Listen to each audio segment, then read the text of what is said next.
అయోధ్యలో రేపు అద్భుతం ఆవిష్కృతం కానుంది. రామనవమి వేళ బాలరాముడికి సాక్షాత్తు ఆ సూర్య భగవానుడు సూర్య తిలకం దిద్దనున్నాడు. ఆ అపూర్వ ఘట్టం రేపే సాక్షాత్కారం కానుంది. దాదాపు 4 నిమిషాల పాటు బాలరాముడి నుదుటిపై కిరణాలు ప్రసారం కానున్నాయి. శ్రీరామనవమి ఉత్సవాలకు అయోధ్య రామాలయం ముస్తాబవుతోంది.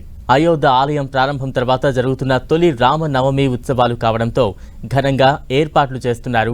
ప్రతి శ్రీరామనవమి రోజున సూర్యుడి కిరణాలు సరిగ్గా బాలరాముడి నుదుటిపై తిలకంలా పడేలా గర్భగుడిని ప్రత్యేకంగా నిర్మించారు.